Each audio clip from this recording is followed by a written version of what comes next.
Welcome back tomb raider king. अगर आपने इस सीरीज का पिछला एपिसोड नहीं देखा है तो उसका लिंक नीचे डिस्क्रिप्शन में है, जाकर चेकआउट कर लो। अचानक से उस शहर में एक टॉम्ब अपीयर होने लगता है और कियोशी को फ्यूचर गाइड द्वारा बताया जाता है कि उसे शराब से दूरी बनाकर रखनी है, लेकिन जुहिनसु ने तो पहले से ही उस पर बियर गिरा दी और वहां से भाग गया। कियोशी को इस बात पर काफी गुस्सा आता है और वो जुहिनसु को ढूंढने के लिए निकल पड़ता है। और जब जुहिनसु टॉम्ब वाली जगह पर पहुंचता है तो उसे काफी अजीब एनर्जी महसूस होती है।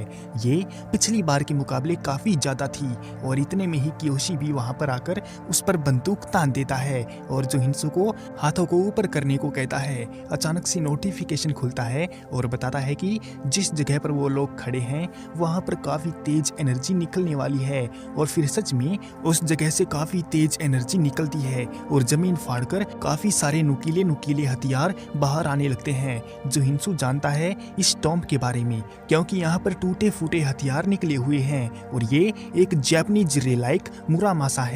15 साल बाद वाली जिंदगी में जुहिनसु एक बार इसका सामना कर चुका है। मुरामासा एक फैमिली का नाम है जो जापानीज स्टाइल की तलवार क्रिएट किया करता था और पूरे देश में उनकी तलवारें काफी पॉपुलर भी थी, लेकिन टोकुगावा फैमिली के साथ उनकी दुश्मनी थी, इसलिए उन्होंने इस फैमिली को खत्म कर दिया था और साथ ही साथ उन्होंने उनके द्वारा बनाई गई सभी तलवारों को भी डिस्ट्रॉय कर दिया था। हालांकि इस बात में कितनी सच्चाई है इस बारे में जुहिनसु पक्के तौर पर नहीं कह सकता, लेकिन ये वाला टॉम्ब इंसानों से काफी दुश्मनी रखता है। पर अचानक से नोटिफिकेशन खुलकर बताता है कि इस टॉम्ब की एनर्जी काफी खतरनाक है जो इंसानों की स्किन को जला सकती है। जुहिनसु अपने हाथ की ओर देखता है तो सच में उसकी स्किन जल रही थी। फिर कियोशी पीछे से आ जाता है और उसकी पीठ पर बंदूक लगाकर उसे ना हिलने को बोलता है और धमकी भी देता है कि अगर जुहिनसु ने कोई भी चालाकी करने की कोशिश की तो वो उस पर फायर कर देगा। लेकिन जुहिनसु उसकी बातों को हल्के में लेता है और कहता है कि जा बेटे, तुझे जो करना है वो कर ले। कियोशी को हैरानी होती है, वो समझ नहीं पाता कि क्या इस लड़के को अपनी जान से प्यार नहीं है। तो वो जुहिनसु को डराने के लिए फायर करने लगता है, लेकिन फायर होता तो है लेकिन गोली नहीं चलती और वो गोली बंदूक में ही रहकर फट जाती है और कियोशी का हाथ इंजर्ड हो जाता है। जुहिनसु बताता है कि टॉम्ब के अंदर कोई भी मॉडर्न वेपन काम नहीं करते। उधर चलते हुए जुहिनसु उस सामान को देखता है जो कियोशी के पास था। उस हाथापाई में जुहिनसु ने उसकी जेब से वो चुरा लिया था। वो एक रोप ब्रेसलेट और एक राइस केक होता है। जुहिनसु अच्छी तरह से जानता है कि वो ब्रेसलेट एक पुरानी कहानी से जुड़ा हुआ है। एक समय पर एक गरीब लड़की हुआ करती थी जो चावल के केक बेचा करती थी, लेकिन एक बार उसके पीछे एक टाइगर पड़ जाता है जो उसके राइस केक खाना चाहता था। लड़की अपने भाई को लेकर भाग रही थी कि तभी हेवन से एक रस्सी निकलती है और उन दोनों भाई बहनों को ऊपर ले जाती है और वो दोनों भाई बहन सूरज और चांद बन जाते हैं। और ये वही रस्सी है जिसका अब ब्रेसलेट बन चुका है। तभी जुहिनसु की नजर अपने नोटिफिकेशन पर जाती है जो बता रहा था कि जुहिनसु ने एक और स्किल अनलॉक कर ली है। इसकी हेल्प से वो काफी आसानी से दूसरों का सामान चुरा सकता है। इसी स्किल के साथ जुहिनसु की चारों स्किल पूरी हो जाती हैं और उसका मिशन कंप्लीट हो जाता है। नोटिफिकेशन द्वारा जुहिनसु को बताया जाता है कि अब वो एक टॉम्ब राइडर बन चुका है और जब जुहिनसु टॉम्ब क्लियर करके बाहर निकलेगा तो उसको रिवॉर्ड भी मिलेगा। जुहिनसु उस कौवे की होशियारी पर काफी हैरान था। खैर वो ज्यादा कुछ शिकायत नहीं करता कि तभी उसे पास ही में से एक घबराई हुई लड़की की आवाज आती है। जुहिनसु आगे जाकर देखता है तो नीचे की ओर एक लड़की बहुत सारे आदमियों से घिरी हुई है। जुहिनसु समझ नहीं पाता कि वो क्या करे। उसे लगता है कि कहीं ये कोई जाल तो नहीं है। जुहिनसु देखता है उस लड़की ने काफी सारे लोगों को घेर रखा है और उसको देखकर लग रहा था कि वो किसी के वश में है और उसके हाथ में जो चाकू है वो दूसरों को मारने के लिए है। जुहिनसु वहां फंसे लोगों से पूछता है कि उनको यहाँ पर किसने फंसाया है, तो वो लोग बता देते हैं कि एक जापानीज लड़का था।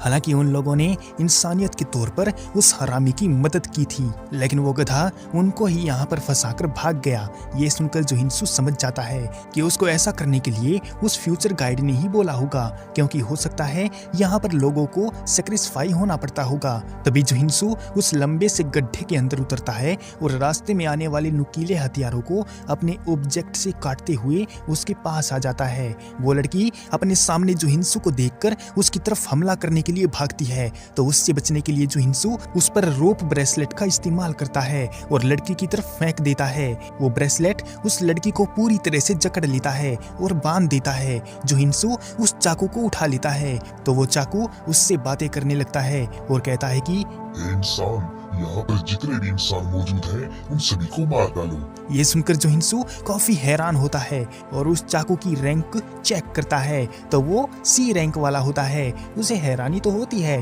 कि एक टुच्चा सा चाकू जिसके पास शक्तियां तो बस नाम की हैं और इसकी ईगो तो देखो कैसे आसमान छू रही है। इसलिए जुहिनसु उस ज्यादा बकवास करने वाले चाकू को फेंक देता है। फिर वो लड़की भी होश में आ जाती है और खुद को आजाद करने की रिक्वेस्ट करती है।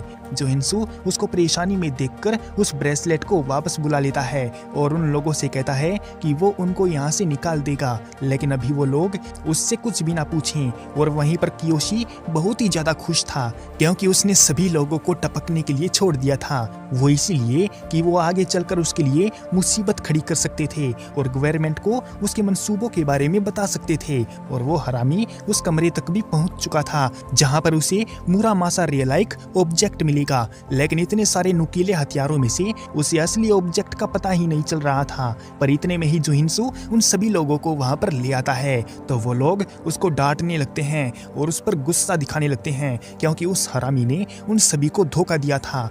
और इसी बात को लेकर वो सभी लोग मिलकर उस हरामी कियोशी को पीट देते हैं। तभी उनके सामने जुहिनसु आता है और उसकी नाकामी को लेकर उसका मजाक उड़ाने लगता है क्योंकि ना तो वो अपने सामने वाले ऑब्जेक्ट को ढूंढ पाया और ना ही वो उन इंसानों को मारने में कामयाब हो पाया जिसको उसने धोखा दिया था, जबकि वो उन इंसानों की मदद लेकर ऑब्जेक्ट को ढूंढ सकता था।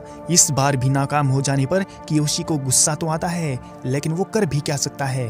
फिर जुहिनसु अपनी सोने की कुल्हाड़ी निकालता है और उसकी मदद से वहां मौजूद बहुत सारे नुकीले हथियारों में से उस असली ऑब्जेक्ट का पता लगा लेता है और उसे उठा लेता है। उसके हाथ में लेते ही वो ऑब्जेक्ट बातें करने लगता है और जुहिनसु की समझदारी पर काफी खुश होता है, लेकिन उसका कहना है कि जुहिनसु उसकी शक्तियों का इस्तेमाल तब कर पाएगा जब वो उसको 10 इंसानों का खून भेंट में चढ़ाएगा और अगर उसने 10 इंसानों को सेक्रिफाई नहीं किया तो जुहिनसु भी सभी लोगों के साथ यहीं पर फंसा रह जाएगा। इतना सुनकर वहां खड़े लोग घबरा जाते हैं और साफ साफ कह देते हैं कि उनमें से कोई भी नहीं मरेगा। उनका ओपिनियन जानने के बाद उस ऑब्जेक्ट को जुहिनसु घूर कर देखता है तो वो ऑब्जेक्ट फिर से उसको उकसाता है कि वो किसका इंतजार कर रहा है, उन इंसानों को मार क्यों नहीं डालता। ये सुनकर जुहिनसु की सटक जाती है और वो अपना पुराना वाला पैंतरा अपनाता है और उस ऑब्जेक्ट को पकड़कर नीचे जोर जोर से पटकने लगता है। इससे मुरामासा ऑब्जेक्ट स्वॉर्ड चाकू को दर्द होने लगता है और तभी वहां पर एक तेज एनर्जी निकलती है और वो ऑब्जेक्ट एक्टिवेट हो जाता है बिना कोई शर्त पूरी किए हुए भी। इसका मतलब है कि जुहिनसु ने उस टॉम्ब को क्लियर कर दिया है। अब बारी आती है बाहर जाने की तो जुहिनसु उस ब्रेसलेट का इस्तेमाल करता है और उसको एक रस्सी के जैसा लटका देता है ताकि सब लोग बाहर निकल सकें। बाहर जाने के नाम पर सब लोग खुश हो जाते हैं और जुहिनसु को शुक्रिया बोलते हैं। साथ में वो बेवकूफ कियोशी भी चुपके चुपके निकलने की कोशिश करता है तो जुहिनसु उसको वहीं पर पकड़ लेता है। कियोशी अपने बाहर निकलने की भीख मांगने लगता है और उसे कई सारे प्रपोजल भी देता है। उसका कहना है कि अगर जुहिनसु उसे छोड़ देगा तो वो अपनी गवर्नमेंट से उसकी तारीफ करेगा और उसे नौकरी भी दिलवाएगा जिसकी हेल्प से जुहिनसु काफी सारे पैसे भी कमा लेगा और साथ ही साथ वो उस फ्यूचर गाइड का भी इस्तेमाल कर सकता है। कियोशी उस फ्यूचर गाइड के बारे में पूरी जानकारी दे देता है तो जुहिनसु उसको बाहर निकालने को मान जाता है, लेकिन उसकी एक शर्त है कि उसे सबके जाने के बाद ही आखिर में जाना होगा। ये सुनते ही उस गधे के मुंह पर एक शैतानी स्माइल आ जाती है क्योंकि वो बच गया है तो वो बाहर जाकर कुछ ना कुछ इंतजाम कर ही लेगा जुहिनसु को टपकाने का। सभी लोग उस रस्सी के जरिए बाहर निकल जाते हैं और जब उन दोनों की बारी आती है तो वो चढ़ने लगते हैं। बीच रास्ते में जुहिनसु और वो उस हरामी को लात मारकर नीचे गिरा देता है क्योंकि वो जानता है कि कुत्ते की दुम कभी सीधी नहीं हो सकती और ये बाहर निकलने पर कुछ गड़बड़ जरूर करेगा और टॉम्ब टुकड़ों में टूटकर खत्म होना शुरू कर देता है। इसके बाद जुहिनसू भी वहां से निकलकर अपनी बिल्डिंग में आ जाता है और टॉयलेट में फ्रेश होने के लिए खड़ा हुआ था, पर अचानक से उसको गंदी गंदी गालियों की आवाज आने लगती है। वो अपना बैग खोलकर चेक करता है तो वो मुरामासा वाला ऑब्जेक्ट होता है जो उसे बढ़िया वाली गालियां दे रहा था। उससे परेशान आकर जुहिनसू उसको टॉयलेट में फेंक देता है। फिर उसकी नजर अपने हाथ पर जाती है जो जला हुआ था। जुहिनसू समझ जाता है कि ये तब जला होगा जब उसने मुरामासा ऑब्जेक्ट को जबरदस्ती अपनी बात मनवाने के लिए जोर लगाया था। पर उसी वक्त जुहिनसू के सामने एक नोटिफिकेशन पॉपअप होता है और उसे बताता है कि जो वादा हुआ था वो पूरा होने वाला है, यानी टॉम्ब को क्लियर करने के बाद उसको रिवॉर्ड मिलेगा। लेकिन उससे पहले नोटिफिकेशन जुहिनसू को 2 ऑप्शन में से एक ऑप्शन सिलेक्ट करने को बोलता है। हालांकि जुहिनसू को ज्यादा कुछ समझ तो नहीं आता और वो जल्दी से अपना ऑप्शन चुन लेता है, पर उसे गुस्सा आता है कि अभी तक उसको रिवॉर्ड क्यों नहीं मिला। वो इधर उधर चेक करने लगता है तो वहां भी उसको रिवॉर्ड नहीं मिलता और जैसे ही वो अपनी पैंट की जेब में हाथ डालता है तो उसको एक मिंट कैंडी मिलती है। ये देखकर जुहिनसू को हैरानी तो होती है कि रिवॉर्ड के नाम पर उसे बस एक मिंट कैंडी ही मिली है। खैर जो भी हो, इनाम तो इनाम होता है, इसलिए वो उस मिंट कैंडी को खा जाता है और उसको खाते ही जुहिनसू का जला हुआ हाथ वापस से हील होने लगता है। नोटिफिकेशन बताता है कि ये मिंट कैंडी एक हीलिंग पोशन की तरह काम करती है जो जहरीले लिक्विड को खत्म करके अपने यूजर को हील कर देती है। और ये बात जुहिनसू को अच्छी भी लगती है क्योंकि ये उसके लिए एक प्लस पॉइंट है, क्योंकि जब भी वो इंजर्ड होगा या पॉइजन इफेक्ट होगा तो उसके पास हील करने के लिए कुछ ना कुछ जुगाड़ तो जरूर रहेगा। और वहीं पर जहां टॉम्ब खुला था लोग बाहर निकल आए थे और इस बात को मीडिया में भी कवर किया जा रहा था। वहां पर खड़े लोग कियोशी का नाम रिवील कर देते हैं कि उसने कैसे धोखा दिया था और उनकी जान खतरे में डाल दी थी। और जब इस बात का पता उस जापानीज कंपनी को लगता है तो उनके लिए मुसीबत खड़ी हो जाती है, क्योंकि जो उनकी स्पोर्टिंग टीम TKBM होती है वो उस जापानीज टीम के लीडर मोरी के ऊपर दबाव डालने लगते हैं, क्योंकि उनके काम के बारे में सबको पता चल गया है और कियोशी भी उनकी पोल खोलकर मर गया है। तो अब वो क्या करे? इस बात का जवाब देते हुए जापानीज टीम का लीडर मोरी बताता है कि वो फ्यूचर गाइड की मदद लेकर उस कोरियन लड़के का पता लगाएंगे और अपने काम को आगे बढ़ाएंगे, क्योंकि वो कोरियन लड़का भी ऑब्जेक्ट के बारे में जानता है। तो उन्हें पता करना है कि वो लड़का इस बारे में कैसे जानता है। अब यहाँ पर ये लोग जुहिनसू के बारे में बात कर रहे हैं, क्योंकि हर मिशन में उसने टांग अड़ाई और उनसे भी पहले ऑब्जेक्ट को हथिया लिया था। उसका प्लान सुनकर वो स्पोर्टिंग टीम उस लीडर को एक और मौका दे देती है। वहीं अपनी बिल्डिंग में लेटा हुआ जुहिनसू अभी भी उस हीलिंग एबिलिटी के बारे में ही सोच रहा होता है, क्योंकि 15 साल वाली जिंदगी में उसने इस बारे में भी सुना था कि ये एबिलिटी काफी ज्यादा यूजफुल है और काफी कीमती भी है। जुहिनसू इतना तो समझ गया था कि ये सब उस चिड़िया या फिर कौवे की वजह से ही है, लेकिन उसे ये बात समझ नहीं आती कि इतनी ज़्यादा एक्सपेंसिव चीज़ वो कौवा उसे ऐसे ही क्यों दे रहा है। आखिर उसका प्लान क्या है?